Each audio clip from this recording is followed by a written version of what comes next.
Coucou tout le monde, j'espère que tout le monde se porte bien. Donc aujourd'hui, nous allons continuer avec notre relevé de revenus. Le prochain thème est autres revenus. Nous avons vu la dernière fois dans les revenus opérationnels que les revenus d'exploitation totaux étaient directement liés à l'activité que vous faisiez. Maintenant, les autres revenus ne sont pas directement reliés à l'activité que vous faites, mais vous avez le choix ici. Supposons, si nous prenons l'exemple de la dernière fois, que vos dépenses après un mois sont inférieures à vos revenus. Donc, vous avez un gain ici. Ce gain-là, vous avez l'option de le prendre et de vous rendre à votre banque pour qu'elle puisse vous ouvrir un compte d'épargne ou vous pourriez vous rendre à une institution financière pour pouvoir ouvrir un certificat de dépôt. Donc, ce qui va se passer, c'est que votre argent que vous allez déposer à cette banque-là, la banque va l'utiliser pour investissement. Et cette banque-là a la volonté de vous payer, de vous compenser pour ce sacrifice, entre guillemets, que vous faites avec des intérêts. Donc, plus vous gardez votre argent dans ces institutions financières-là, plus vous obtiendrez de l'argent. Maintenant, sachez que le compte d'épargne est assez flexible. C'est-à-dire que vous ne pourriez pas enlever votre argent.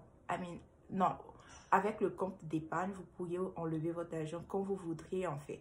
Donc, le compte d'épargne est assez flexible, mais le certificat de dépôt n'est pas flexible. C'est-à-dire que vous auriez un terme fixe. Cela peut être 1 mois, 2 mois, 3 mois, 1 an, 2 ans, etc.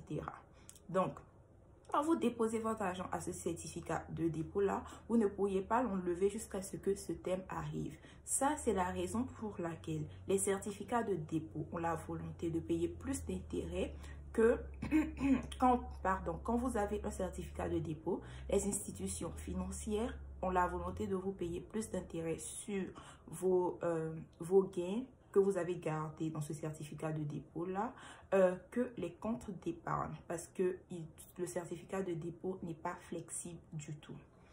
Donc, ça représente vos autres revenus. Ça fait partie de vos autres revenus. Le prochain thème que nous verrons sera gain avant intérêts et taxes. Donc, cette partie-là, mes amis, vous ne devriez pas avoir de problème à comprendre. En tout cas, si vous prêtez attention à tout ce que je dis depuis le début jusqu'à maintenant, parce que les gains avant intérêts et taxes, c'est juste l'addition des revenus opérationnels et des autres revenus. Continuons. Donc, maintenant, nous avons les frais d'intérêt. Mes amis, ici, je n'aimerais pas vous perturber l'esprit. Nous avons parlé d'intérêt comme gain que vous pourriez avoir sur vos bénéfices que vous déposez à un certificat de dépôt ou à un compte d'épargne. Ici, frais d'intérêt, il s'agit de dépenses. Je prends un exemple. Supposons que votre business de vêtements, vous voudriez l'étendre dans un autre quartier de la ville ou vous voudriez bien l'étendre dans une autre ville, non, dans un autre quartier de votre pays, ou vous voudriez bien l'étendre dans une autre ville de votre pays, vous aurez à demander des prêts à une institution financière comme les banques ou autre chose. Donc, ce qui va se passer, c'est que ces prêts que vous allez chercher à une banque ou à une institution financière, vous aurez à les repayer avec intérêt. Donc, supposons que vous avez décidé d'étendre votre magasin de vêtements dans une autre ville et vous avez des revenus de 10 000 francs mensuels, par exemple, et que cette banque-là vous demande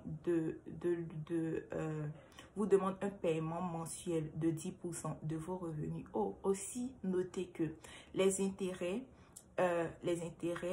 sont payés sur base de vos revenus. Donc, si je reprends l'exemple que j'avais pris, si vos revenus mensuels est de 10 000 francs, par exemple, et que votre banque vous demande de repayer mensuellement vos dettes à 10% de vos revenus, vous aurez à payer 1 000 francs par mois, c'est-à-dire 10 000 francs multipliés par les 10% que votre banque vous demande. Donc, ça fait partie de vos frais d'intérêt.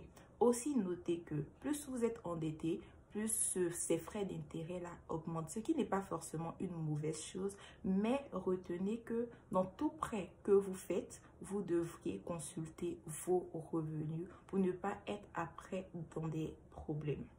Ok.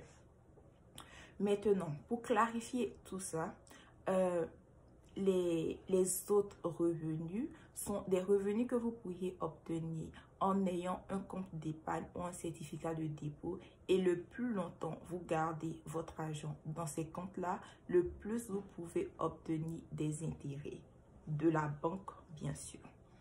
Maintenant, les frais d'intérêt sont plutôt des dépenses, c'est-à-dire que si vous avez pris un prêt pour pouvoir financer vos équipements, pour pouvoir financer vos terrains, pour pouvoir financer des immeubles que vous voudrez bien construire, ce prêt-là, il y aura des intérêts que vous aurez à payer dessus. Donc, ces intérêts que vous payez là représentent des frais d'intérêt. J'espère que tout ça, c'est vraiment clair. Je vais pas vous compliquer la vie.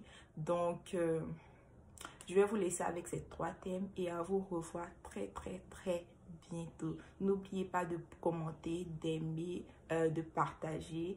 Et voilà, à vous revoir. Oh, j'oubliais une autre chose, les amis.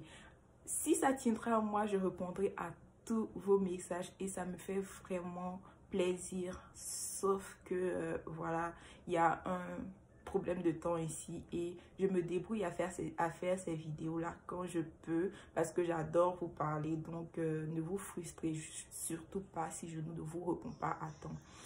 Donc sur ce, j'ai assez parlé pour aujourd'hui. Je vous laisse avec cette vidéo là et à vous revoir très bientôt. Passez une belle journée tous. Bye.